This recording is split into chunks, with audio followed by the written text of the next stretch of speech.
Deixa eu lembrar uma coisa aqui pra vocês, ó. Olha o que aconteceu. Lula, ele indicou alguns ministros, certo? Ele indicou alguns ministros do MDB, do PSD e do União Brasil para poder ter um governo ali com uma base de votos favorável, já que a gente sabe que a maior parte do Congresso Nacional não é formado por parlamentares de esquerda. A maior parte do Congresso Nacional é formada por políticos de extrema-direita, direita e centro-direita. O que compõe ali, por exemplo, muito obrigado, Rita Maria, o que compõe ali, por exemplo, os partidos de esquerda, se eu não me engano, eu até contei isso em um tempo atrás, se não me engano, se não me falha a memória, tá? Muito obrigado pelo superchat aqui, alguém mandou aqui um superchat, não, Pix. Muito obrigado aqui pelo Pix, tá? Não apareceu o nome de quem mandou aqui, mas enfim. Muitas pessoas estão esquecendo uma questão importante dessa busca que o Lula foi fazer ali em relação a esses ministérios. Muito obrigado, Cláudia. Foi você que mandou, não foi? O que acontece em relação a esses ministérios que o Lula indicou? Como o governo não tem a maior base do Congresso, se eu não me engano, são 172 deputados. São 172 deputados, se não me falha a memória, tá? Eu fiz um vídeo sobre isso no canal Historiador, depois eu procuro e amanhã eu atualizo isso aqui pra vocês, se for o caso. Mas enfim, a base do governo é muito pequena, a base de esquerda. Então, o que é que você faz em um modelo político como o nosso, que é pragmático, fisiológico, em alguns casos, que precisa se colocar em prática o Realpolitik? Quem fez o meu curso de política para leigos, ou Descomplicando a Política, vai lembrar, né? Na Realpolitik, você deixa de lado algumas diferenças ideológicas para poder se ter ali um resultado real, um resultado prático. Às vezes você precisa ignorar alguns pontos ideológicos para poder ter os resultados que você precisa, inclusive dialogando com pessoas que você, em tese, não dialogaria, abrindo mão de algumas coisas que vocês, pela questão ideológica, talvez não abriria, para que se tenha, no final das contas, um resultado positivo. O que acabou acontecendo em relação ao próprio Arthur Lira e ao próprio... Deixa eu só confirmar uma coisa aqui, rapidinho. E ao próprio Lula e os ministros que ele indicou ali, por exemplo, do PSD, MDB e União Brasil, é porque ele sabia que ele não tinha como governar sozinho. Só que pra mim tem duas figuras que estão falhando muito, e isso é muito perigoso e sintomático. Carlito, quem são essas figuras? O ministro da Casa Civil, o Rui Costa, que deveria ser alguém que estaria ali atrás das articulações políticas também, já que a gente sabe que a Casa Civil é talvez o ministério mais importante de um governo, certo? E o segundo, pra mim, é o Padilha, que tem sido feito de trouxa, com todo respeito, Padilha, mas esta é a palavra, você tem sido feito de trouxa por parte dos políticos aí ligados ao bolsonarismo, que tem feito você, tem feito você passar por situações aí em que você tá ficando com cara de tacho, né, onde você, em tese, teria ali um acordo de uma combinação com eles não estão cumprindo estas tais combinações, para que a gente deixe bem claro aqui o ponto que eu quero trazer. E aí olha o que acontece aqui, segundo matéria publicada pelo Dimitrios Dantas, lá no Globo. Ministérios não seguram base e MDB, PSD, e União Brasil dão 83% de seus votos contra Lula no marco temporal. Além de ser um retrocesso em relação aos povos originários isso aqui, porque basicamente é como se você pegasse hoje, alguém passasse na porta de sua casa, murasse à frente da sua casa e falasse, pronto, daqui pra cá não é mais seu e nem você pode pedir revisão se esse terreno é seu ou não. Daqui pra cá é nosso, daí pra lá é de vocês e a partir de agora, se você quiser ter acesso a isso aqui, você tem de pagar. Traduzindo de uma forma bem clara, eles estão roubando, mais do que já foi roubado no passado, as propriedades indígenas.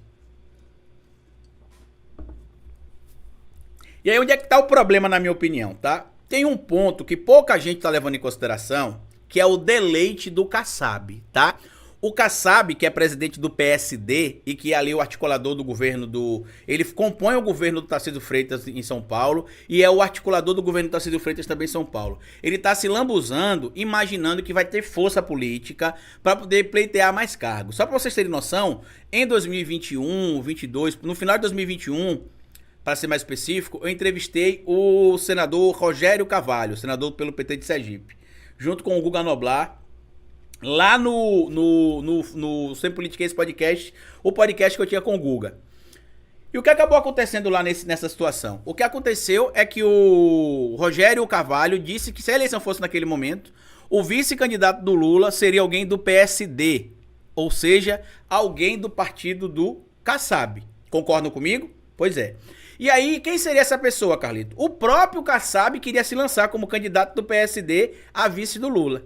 E aí as pessoas falaram, Kassab, você não pode ser candidato por isso, por isso, por isso, você não vai agregar votos, você não vai ter ninguém. E aí foi quando cogitou-se a possibilidade de levar ali o Geraldo Alckmin inicialmente para o PSD, e depois ele acabou indo pro PSB, mas inicialmente a ideia é que ele fosse para o PSD, o partido do Kassab, que se diz um partido de centro, centro democrático, como eles costumam chamar, né? E aí a gente tá vendo que se teve os ministérios entregues ali, 3 pro MDB, 3 pro União Brasil e 3 pro PSD. E isso não tá sendo convertido em votos. O que é que o Lula vai fazer? Ele já inclusive convocou uma reunião para hoje de manhã.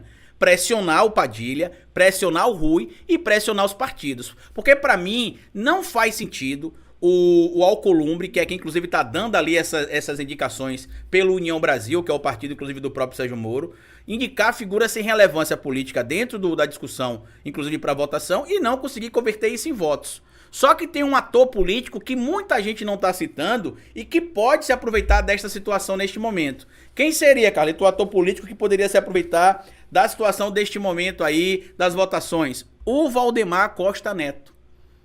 Mas como assim, Carlito, o Valdemar Costa Neto poderia estar se beneficiando dessa situação? O Valdemar Costa Neto, ele não é fiel ao Bolsonaro, tá? Ele é fiel ao poder.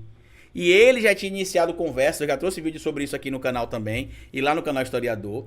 Ele já tinha iniciado conversas para poder tentar ter acesso a alguns ministérios no governo Lula. Lembrem vocês que com a saída do Dallagnol, o PL do Bolsonaro vai ter ali 100 deputados federais na Câmara dos Deputados e vai ter... Tem 13 senadores da República no Senado e se o Moro for cassado, terá 14 deputados federais. Dito isso, tá? Eu não tô dizendo aqui que eu apoio não, tá? O que eu tô dizendo é que o Lula pode utilizar isso para pressionar os 3 partidos que tem ministério e que não tem feito nada. Entre eles o MDB, União Brasil e o PSD. Porque você tem lá uma votação. E aí você dá ministério, como eu disse, vou repetir, não é porque o Lula é bonzinho, não é porque o Lula acha lindo o MDB, o PSD, a União Brasil. O Lula e qualquer outro presidente negocia ministérios dentro de um governo para poder ter uma base mais ampla. Porque como a gente sabe, historicamente no Brasil, você não tem ali uma base ligada a um bloco ideológico, em sua maioria ligada à esquerda. Você teve recentemente com o Bolsonaro ali a base da extrema-direita e da direita muito maior que a base da esquerda, e mesmo assim ele era explorado pelo Lira porque ele gostava de ser feito de trouxa, porque ele tinha um Congresso na mão. O problema é que quem pautava os debates dentro da Câmara dos Deputados era o Arthur Lira, e ele utilizava isso contra o próprio Bolsonaro para conseguir os benefícios que ele queria. E aí quando você vai para esse material aqui, que foi publicado pelo Dimitrios Dantas lá no Globo, ele traz um ponto que é importante e por que, por exemplo, dentro dessa legenda, 95 deputados apoiaram o projeto, enquanto 18 foram contrários e 1 se absteve. Ou seja, o Lula, na verdade o governo, né, Lula, não conseguiu nem metade dos votos dos parlamentares ligados ao MDB, à União Brasil e ao PSD para a não aprovação do marco temporal que a gente viu sendo aprovado ontem. Também já adianto para vocês que estão preocupados aqui que o marco temporal, do jeito que está, ele já tem características de inconstitucionalidade. O que isto quer dizer, Carlito? Isto quer dizer que o marco temporal vai ser encaminhado para a apreciação do STF e quando chegar lá, o STF poderá revogar por conta da inconstitucionalidade que envolve todos esses atos aí que a gente tem acompanhado envolvendo o marco temporal. Dito isso, voltando para o material aqui da base do governo, tá? A matéria traz o seguinte: responsáveis pela indicação de 3 ministros cada, MDB, PSD e União Brasil, mais uma vez demonstraram desalinhamento com os interesses do governo de Luiz Inácio Lula da Silva. Os partidos contribuíram para a aprovação do marco temporal das terras indígenas e entregaram 83% de seus votos em direção contrária aos interesses do governo. O texto teve aval de 283 deputados, enquanto 155 foram contrários. MDB, PSD e União Brasil deram 95 votos de apoio ao projeto. Apenas 18 deputados dessas siglas se posicionaram como queria o governo, enquanto um se absteve. O MDB comanda as pastas do planejamento com Simone Tebet, dos transportes com Renan Filho, inclusive isso aqui está sendo um dos fatores de briga entre o Lira e o governo Lula, porque o Lira é de Alagoas e o Renan Filho foi governador de Alagoas e o Renan Calheiros tem muita influência em Alagoas, política inclusive ainda, é senador por Alagoas, e o Arthur Lira queria que o Lula tirasse o Renan Filho da pasta dos transportes e o Lula disse que não iria tirar, tá? E o Lula disse que não iria tirar. Cidades na mão do Jader Filho e União Brasil indicou titulares da integração, Valdez Góes, Turismo, Daniela Carneiro, que é a Daniela de Vaguinho, e Juscelino Filho. Para mim, essas duas indicações aqui, em específico do União Brasil, as três eu alteraria, tá? Eu diria, se eu fosse o governo, eu falaria, ó, a gente vai indicar sim membros do União Brasil, mas eu preciso que vocês apresentem outros nomes, que esses nomes a gente não quer que sejam trazidos para cá. Porque além de trazer desgaste pro governo, não vão acrescentar em nada a articulação política. E aí quem seria para mim os que deveriam sair de cara? Juscelino Filho e Daniela Carneiro. Para mim de cara, né, Daniela de Vaguinho deveria sair. E também tem o Carlos Favaro do PSD, o da Pesca André de Paula e de Minas e Energia Alexandre Silveira. Quando entraram na conta, perdão, da base que tiveram mais próximos ao Planalto, como PSB, 12 votos, não e 3 sim, PDT 14 não e 1 sim. O resultado é que mais de um terço dos apoios que consolidaram o avanço do texto vieram da base e 99 votos, perdão, no universo de 283, o que equivale a 35%.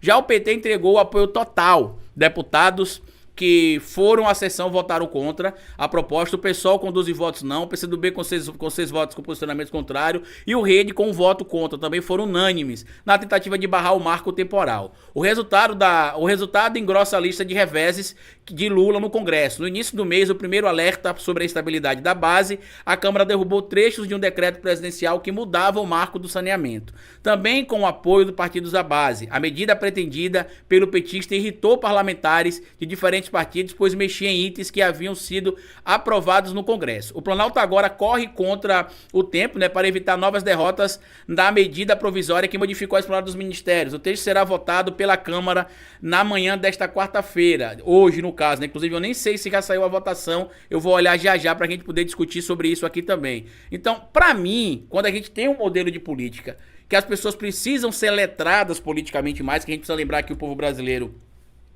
ainda não teve esse letramento como a gente imaginava, né? Ou seja, parte das pessoas que discutem política, inclusive dentro do próprio Congresso Nacional, não tem letramento político, tá? Muita gente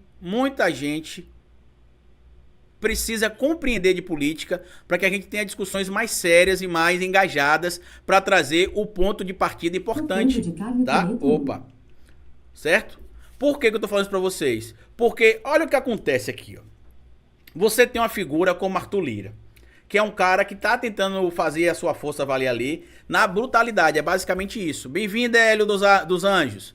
Você tá tentando ver, vocês estão vendo ele tentar fazer isso aqui na força do grito ali, né? Tentando impor ali a sua vontade, ignorando inclusive as articulações políticas. E aí